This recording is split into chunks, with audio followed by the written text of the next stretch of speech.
ॐ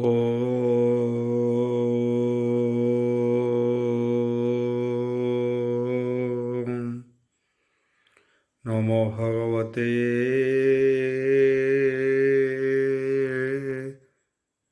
वासुदेवाय।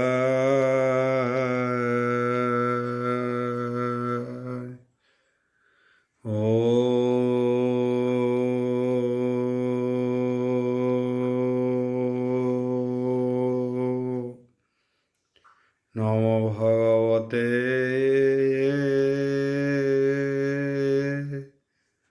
वासुदेवाय।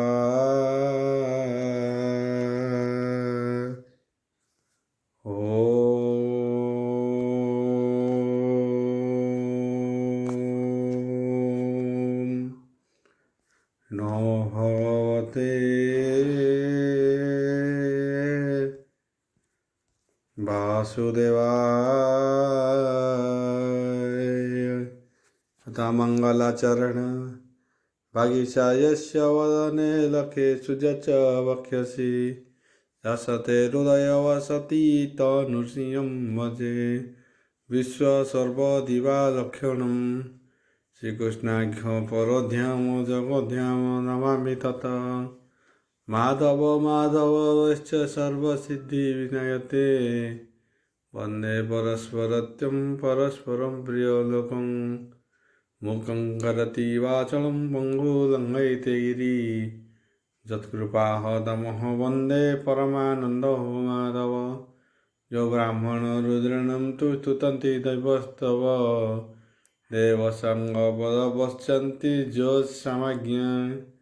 ध्यानवसते गदगदे मनसा पश्यन्ति योगिना यस्तेन बुद्धिसुरासुरगणदेवायस्तु ते नमः नारायणं नमस्कृत्यं नरश्चैव नरोत्तमं देवी सरस्वती व्यासं ततो जयमुदीरयेत् निर्गलं कल्पितं फलविमुखाभिद्रव्ययुक्तं पिबतं भागवतं रसमलयितं प्रभु। प्रथम अध्याय नवम स्कंद प्रथम अध्याय बोल वृंदावार हरिबोल आनंदे अभिमन्युसुत सुणीण गोविंद चरित व्यास कुमार मुख चाहि बोइले सिरे कर देई परीक्षित उवाच बोल वृंदावार हरिबोल आभमुनि नमहन्ते आभमुनि नमहन्तर कथा कहिल सकहल व्यवस्था जे मनन्तरे हे जे बादेही धर्म रक्षण भावग्राही अनंत जार महिमा हे जानी पारे हे गुण सीमा तुम्बे कहिल मुनि गणे विष्णुर महिमा प्रमाणे द्राविड़ स्वरे हे स्वतव्रत से राजा ऋषि देववत अतिथि कल्पाहांतरे थिला भावे से विष्णु भेटिला नित्य गोविंद पाद देई विष्णुर तहु शिक्षा पाई पुणी से सृष्टि हे आदि काले केमंते दैव हसुर कूले बरसे वैवस्वर मनु होई जन्म लभिले हे देह बही पुणी ताहार बीजे जात केते बा होइले के सुत इच्छा बाकु आदि जेते सुते राजा होइले हे जगते एणु अदिति कूले जेते कहिबा वंशानुचरिते काहार वंशे हे के बा होई हे भूमि तले हे देह बही जेबा चरित कले जेते मुनि कह मग्रते मते संकटु धर मुतुम्भ चरहण किंकर ଉତ୍ତବ ବିଶ୍ୟ ବର୍ତ୍ତମାନେ ସମ୍ପୂର୍ଣ୍ଣ ବଂଶାନୁତି କର୍ମେ ଏବେ ଜଗତ କଲା ଯାହା କହିବା ମୋତେ ହେ ଯେବା ଦୟା ସୁତ ଉବାଚ বল প্রেমানন্দ হরি বল। হেমন্তে ঋষি গণ মধ্যে উত্তরা সুত অনুবাদে শুনি আনন্দে হে কৃত্য আকহন্তি ব্যাসহଙ୍କର সুত শুক উবাচ বল প্রেমানন্দ হরি বল। শুণ হে নৃপঃ পরীক্ষিত অদিতি বংশহর চরিত হরি মহিমা অপ্রমিত কেবা কথনে সমরথ সংক্ষেপে কহিবই তোতে ମୋ ଯୋଗ ବଳେ ହେ ଜଣେ ଯେତେ ଏ ଭୂମି ମଧ୍ୟ ଦେହ ବହି 100 ବରଷେ ହେ କେବା କହି ରବିର ବଂଶେ ହେ ନୃପ ଯେତେ ଯେ ଯାହା କଲେ ହେ ଜଗତେ ଭଗତ ଶିଷେ ହେ ଏହା କହି ଏବେ ତୁ ଶୁଣ ମନ ଦେଇ ଯେବା ପୂଜନେ ହେ ଯାର ବଂଶେ ବୈର ସ୍ୱତଃ ମନୁ ବଂଶେ ଶୁଣ ପାଣ୍ଡବ ଚୂଡ଼ାମଣି ପ୍ରଳୟ କାଳେ ହେ ଦେବବାଣୀ ଯେ ହରି ଅନାଦି କାରଣ ଜଗତ ଆମି ନାରାୟଣ ପୂର୍ବେ ଯେ ସଂଖ୍ୟାହାର ସଂହାରି ଜଳେ ଅନ୍ତର ସଜ୍ଜା କରି ନିବିଡ଼ ଅନ୍ଧକାରେ ଶୋଇଲେ ତାହାକୁ କେହି ନ ଦେଖିଲେ ସେ ପୁଣି ପ୍ରଳୟର ଅନ୍ତେ ଉଭାନେ ସୋହେ ଅନ୍ୟାୟତେ ତାନାଭି କମହଳୁ ପ୍ରକାଶ ହୋଇଲା ହିରଣ୍ୟକଶ୍ୟପ ସୁବର୍ଣ୍ଣମୟ ଦିବ୍ୟ ରୂପ ଉଠିଲା ମହାଜଳ ବ୍ୟାପୀ ସେ ପଦ୍ମକୋଶ ବ୍ରହ୍ମା ଜାତ ଯାର ଶରୀରୁ ହୁଏ ଜଗତ ଭୂମି ଭିଆହ ଯୋଗ ବଳେ ବସିଲା ସମାଧି ନିଶ୍ଚଳେ ବ୍ରହ୍ମାର ମରୁହୂତ ବାହାର ହୋଇଲା ମରିଚି କୁମର କଶ୍ୟପ ତାର ତହୁଁ ଜାତ ଯାର ମହିମା ଅପ୍ରମିତ ଦକ୍ଷ ଦୁହିତା ଭିକ୍ଷା କଲା ତାତହୁଁ ସୂର୍ଯ୍ୟ ଉପୁଜିଲା ସୂର୍ଯ୍ୟର ପତ୍ନୀ ସଂଜ୍ଞା ନାମ ଅତି ସୁନ୍ଦରୀ ଅନୁପମ ତାର ଉଦରୁ ଦିବ୍ୟ ତନୁ ହୋଇଲା ଶ୍ରଦ୍ଧା ବେନୁ ମନୁ ସେ ପୁଣି ଶ୍ରଦ୍ଧା କନ୍ୟା ଗର୍ଭେ 10 କୁମର କଲା ଭାବେ ରୂପେ ଶୋଭିତ ଅନୁପମ ଶୁଣ ହୋ ତାହାଙ୍କର ନାମ ରକ୍ଷାକୁ ନୃପ ପୁତ୍ର ବେନି ସଜାତି ଦୃଷ୍ଟ ଘେନି ପୁଣି କରୁଣ ନରିଷନ୍ତି ପୃଷଦ ନଭ ଗୌଦତି ହୋଇଲେ ପୁଣି କବି ଆଦି ଏ ରୂପେ 10 ଯେ ପ୍ରସିଦ୍ଧି ସେ ଶ୍ରଦ୍ଧା ବେଶେ ହେ ପୁତ୍ର ଅର୍ଥେ ବିଚାରେ ବରିଷ୍ଠ ସଙ୍ଗତେ ମିତ୍ରାବରୁଣ ଅର୍ଥ ଇଷ୍ଟ ଆରମ୍ଭ କଲା ପୁତ୍ର କନିଷ୍ଠ ହେମନ୍ତେ ତାର ଶ୍ରଦ୍ଧା ନାରୀ ବଶିଷ୍ଠ ସଙ୍ଗ ହତେ ବିଚାରି ବୋଇଲେ ମୁନି ପ୍ରୟବ୍ରତା ଯେମନ୍ତେ ହୋଇବ ଦୁହିତା ସେ ଅର୍ଥେ ତୁମ୍ଭେ ଯଜ୍ଞ କର ସେ ବଇ ଚରଣ ତୁମ୍ଭର ତୁ ଶୁଣି ସୁକ ହତେ କେତୁ ବଳା ବିପ୍ରଙ୍କ ସଙ୍ଗେ ବିଚାରିଲା ଆହୁତି ଦେଲା ଅପ୍ରମିତେ ହେମନ୍ତେ କନ୍ୟା ହେଲା ଜାତେ ତାରୂପ ଜଗତ ମହିଲା ତାହାକୁ ଇଳା ନାମ ଦେଲା। ରାତ୍ରେ ସେ କନ୍ୟା ରୂପ ଦେଖି ସେ ମନୁଷୟ ନଉପେଖି ବୋଇଲେ ବିପ୍ରଙ୍କୁ ଅନାଇ ହେମନ୍ତେ ଦେଖିଲା ତ ନାହିଁ ତୁମ୍ଭେ ସକଳ ବ୍ରହ୍ମବର୍ତ୍ତେ ଏ କର୍ମ ସମ୍ଭବ କତେ ବ୍ରାହ୍ମଣ କର୍ମ ତୁ ନୁହଇ ହେମନ୍ତେ କଲହ କିସ ପାଇଁ ତୁମ୍ଭେ ଯେ ନିଜ ପୋଷ ତୋପ ବଳେ ଦଗ୍ଧ କଳୁଷ ହଏ ଶୟଳେ ସଂକଳ୍ପେ ହୋଇଲା ଅନଥା ଏ ବଡ଼ ସମ୍ଭବ କଥା ଅଜ୍ଞାନୀ ଜନଙ୍କର ମତ ମୋର ସଂକଳ୍ପ ବିପରୀତ ହେମନ୍ତେ ମୁନିଙ୍କ ନିକଟେ ବଶିଷ୍ଠ ମିଳି ଯଜ୍ଞ ବାଟେ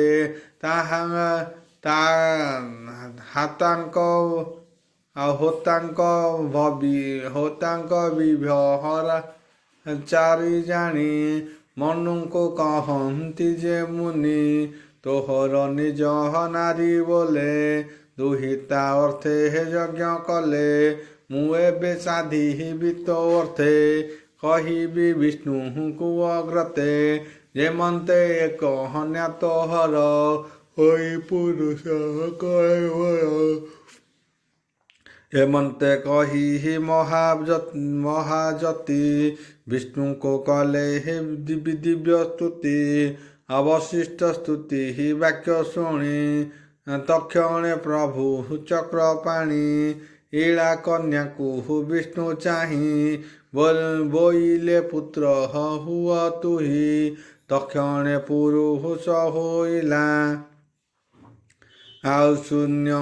ଶୂନ୍ୟମ ତାର ନାମ ହେଲା ନିଜ ଭୁବନେ ଗଲେ ହରି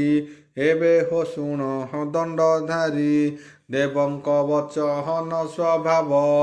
ସେ କଥା ଅନ୍ୟ ହତାକେ କରିବ ଶୁଣ ରାଜନ ସୁଧ ମନେ ସେ ମନୁ ପୁତ୍ର ଏକ ଦିନେ ମୃଗୟା ଅର୍ଥେ ଘୋର ବନେ ପଶିଲା ହର ଶୀତ ମନେ ଧନୁ କମାଣ ଧରି କରେ ବସିଲା ଅଶ୍ୱହର ଉପରେ ସେବେକ କବହଳ ତାର ଯେତେ ଧାଇଁଲେ ଅଶ୍ୱହ ପୃଷ୍ଠ ଗତେ ନାନା ଆୟୁଧ କରେ ଧରି ପଶୁ ଖୋଜନ୍ତି ବନେ ହରି ଗିରି କାନନ ଲତା କୁଞ୍ଜେ ଖୋଜିଲା ଅନେକ ବୃକ୍ଷ ଗୁଞ୍ଜେ ମୃଗ ନ ଦେଖି ଗର ବନେ ପଶିଲା ଉତ୍ତହରା କାନନେ ମରୁ ନିକଟେ ଦେଖ ମନେ ମିଳିଲେ ସୁକୁମାର ବନେ ଯେ ବନେ ପ୍ରଭୁ ଶୂଳଧାରୀ ସଙ୍ଗତେ ଘେନି ନିଜ ନାରୀ ନିରତେ ପୀଡ଼ିତ ମଦନେ ଗୌରୀ ସଙ୍ଗହତେ ନିର୍ଜତେ ନିତ୍ୟ ମରନ୍ତି ସୁଖ ମନେ ଆନନ୍ଦେ ପୁଷ୍ଟି ହିତ କାନନେ ସେ ବନେ ପଶି ମନୁ ବଳା ଅନେକ ମୃଗ ବଧ କଲା ମୃଗଙ୍କୁ ମାରି ଅବହେଳେ ଗ୍ରାମକୁ ଆସିବାର ବେଳେ ଅଶ୍ୱ ସହିତେ ସର୍ବଜନେ ତକ୍ଷଣେ ସୁକୁମାର ବନେ ସର୍ବେ ହୋଇଲେ ସ୍ତ୍ରୀ ଗଣ ଅଶ୍ୱ ସହିତେ କୂଟ ଗଣ ଚାହାନ୍ତି ଅନ୍ୟ ମୁଖେ ସର୍ବେ ରହିଲେ ମନ ଦୁଃଖେ ସ୍ତ୍ରୀ ସ୍ୱଭାବ କଲେ ଭ୍ରାନ୍ତି ସ୍ୱଜନେ ଚଳି ନ ପାରନ୍ତି ଶୁକ ବଦନୁ ବାକ୍ୟ ଶୁଣି ବୋଲେ ପାଣ୍ଡବ ଚୂଡ଼ାମଣି ପରୀକ୍ଷିତ ବାଚ ବଲବନ୍ଦବାର ହରିବଲ ଆଭ ମୁନି ଅସମ୍ଭବ ବାଣୀ ହୃଦୟ କମ୍ପିଲା ତା ଶୁଣି ନାରୀ ହୋଇଲେ ହେ କିସ ଅର୍ଥେ ଏ କଥା କହ ମୋ ଅଗ୍ରତେ ସୁମଗ୍ନ ମନୁର ନନ୍ଦନ ପୁରୁଷ କଲେ ହେ ଭଗବାନ ସେ କିମ୍ପା କାମିହିନୀ ହୋଇଲା ଅଶ୍ୱସହିତେ ହେ ମନୁ ବଳା କି ଅବା ବନେ ହେ ଥିଲା ଦୋଷ କିବା ଶଙ୍କର କଲେ ରୋଷ କିମ୍ପା ହୋଇଲେ ହେ ସ୍ତ୍ରୀ ଦେହ ସଂଶୟ ଯାଉ ମୁନି କହନ୍ତି ଅନୁରାଗେ ଆନନ୍ଦେ ପରିକ୍ଷିତ ଆଗେ ସୁକୌବାଚ ବଲରାନ୍ଦବାର ହରିବଲ ଶୁଣ ହେ ଅଭିମନୁସୁତ କହିବା ତହିଁ ରଚରିତ ଶପଥ ଋଷି ଏକ ମେଳେ ଶଙ୍କର ଦରହସନ ଚଳେ ଦିଶନ୍ତେ ରବି ତେଜ ପ୍ରାୟ ସେ ବନେ ଚଳହନ୍ତି ନିର୍ଭୟ ଦୁରୁ ତାହାଙ୍କ ରୂପ ଦେଖି ଅମ୍ବିକା ଶଙ୍କର ଉପେକ୍ଷୀ ଶିବ ସଙ୍ଗତେ ହେ ଛାଡ଼ିବେ गे ଅସ୍ତ୍ର ଫିଙ୍ଗିଲେ ହେ ବୃକ୍ଷ ବେଗେ ଅସ୍ତ୍ର ଫିଙ୍ଗିଲେ ହେ ବୃକ୍ଷ ଲାଗେ ଲାଜେ ଲୁଚାଇ କଳେ ବର ଭये କମ୍ପିତ ହତର ହର ଆଉ ଶଙ୍କର ରଥେ ହେ ଅଧମୁଖେ ଚାହିଁ ନ ପାରେ ହେ ମନ ଦୁଃଖେ ଏମନ୍ତେ ମୁନି ଗଣ ଚାହିଁ ପାଦେହୁ ନ ପାହାରନ୍ତି ଯାଇ ତାହାର ଗତି ଦେଖିଛନେ ଦକ୍ଷିଣେ ଗଲେ ହେ ଅନ୍ୟ ବନେ ତପ ଚଳନ୍ତି ମହାଶ୍ରମେ ମିଳିଲେ ନାରାୟଣ ଶ୍ରମେ ସେ କଥା ଜାଣି ଶୂଳ ପାଣି ଅମ୍ବିକା ମୁଖୁ ଚାହିଁ ଭଣି ପୁରୁଷ ହୋଇ ଯେବେ ଏତେ ପ୍ରବେଶ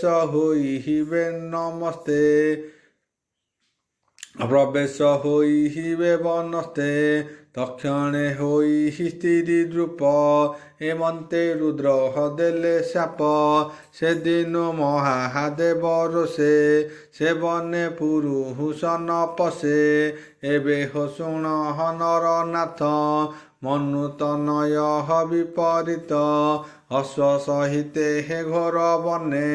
ସର୍ବେ ଭ୍ରମନ୍ତି ଦୁଃଖ ମନେ ସେ ମନୁ ଗଲେ ହେ ଅନ୍ୟ ବନେ ସୋମସନନ୍ଦନ ତପସ୍ଥାନେ ଭ୍ରମନ୍ତି ଏକୁହୁଆରେ ଧରି ସ୍ୱଭାବେ ସ୍ୱର୍ଗେ ହେ ମନୋହରି ତାହାଙ୍କ ମଧ୍ୟେ ହେ ଇଳା ଦେଖି ସେ ବୁଧ ତପସ୍ୱୀ ଉପେକ୍ଷୀ ମନ କଳ୍ପିଲା କାମ ବୋଳେ ତକ୍ଷଣେ ଧରି ତାକୁ କୋଳେ ବଳେ ରମିଲା ଚନ୍ଦ୍ରସୁତ ତକ୍ଷଣେ ହେଲା ପୁତ୍ର ଜାତ କାହାକୁ ଦେଖି ଗୁଣ ଧାମ ଦେଲେ ସେ ପୁରୁରବା ନାମ ଏବେ ଶୁଣ କୁରୁ ବୀର ସେ ବନେ ମନୁର କୁମର କୁଳ ଆଚାର୍ଯ୍ୟ ସୁମରିଲେ ତକ୍ଷଣେ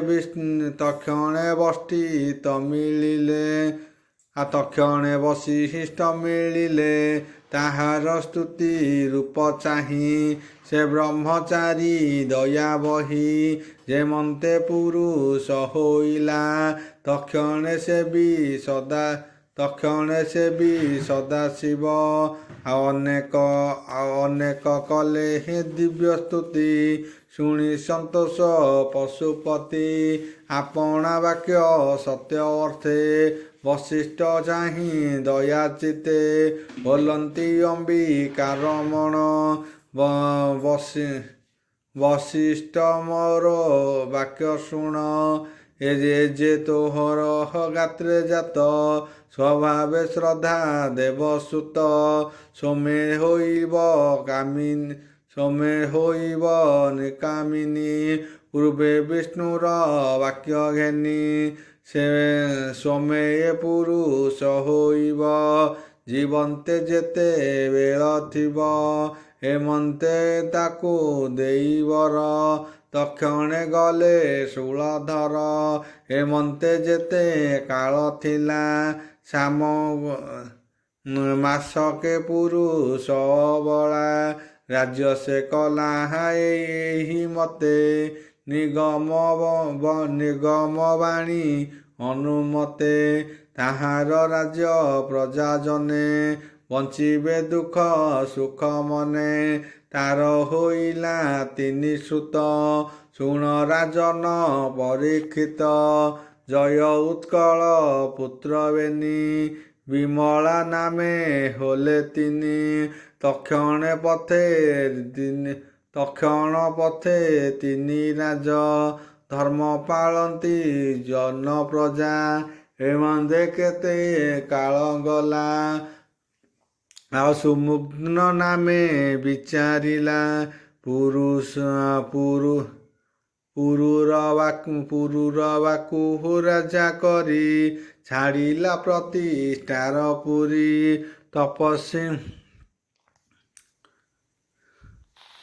ତପସାଧନେ ବନେ ଗଲା ସେ ବନେ ଶରୀର ଛାଡ଼ିଲା ଚନ୍ଦ୍ରବଂଶରେ ହେ ଆଦି ପୀଡ଼ ସୃଜନେ ମନେ ହେ କରେ ଦୃଢ଼ ବଂଶାନୁଚରିତ ଏ ବାଣୀ ଶୁଣି ସଂସାରୁ ତରେ ପ୍ରାଣୀ ବୋଇଲା ବିପ୍ର ଜଗନ୍ନାଥ ନବମ ସ୍କନ୍ଧେ ଭାଗବତ ଇତି ଶ୍ରୀମଦ୍ଭାଗବତେ ମହାପୁରାଣେ ପରମହଂସ୍ୟ ସଂହିତା ନବମ ସ୍କନ୍ଧେ ପ୍ରଥମ ଅଧ୍ୟାୟ।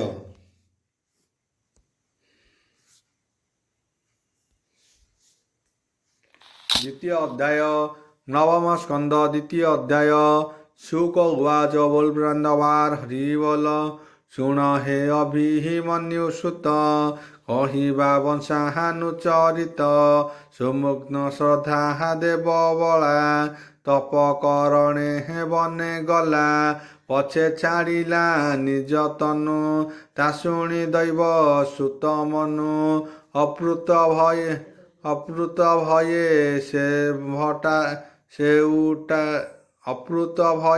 ସେ ଉଚ୍ଚାରତେ ମିଳିଲା ମନୁ ନାର ତଟେ ଅପୃତ ଭୟେ ହେ ସେ ଉଚାଟେ ମିଳିଲା ଯମୁନାର ତଟେ ସତେ ବରଷ ଦେବ ମତେ ସମାଧି କରି ଦୃଢ଼ ଚିତେ ସନ୍ତତି ଅର୍ଥେ ହେ ସୂର୍ଯ୍ୟ ବଳା ବିଷ୍ଣୁ ଚରଣେ ପୂଜା କଲା ଅନେକ ମତେ ସ୍ତୁତି କରି ତୋଷିଲା ପ୍ରଭୁ ନରହରି बोल वृंदवार हरि बोल ओम भूर्भुवस्सुः तस्य श्रीवरेण्यं भर्गोदेवस्य स्वधीमहि धियो न प्रचोदयात् नारायण नमस्कृतं नरं चैव नरोत्तमं देवी सरस्वती व्यासं ततो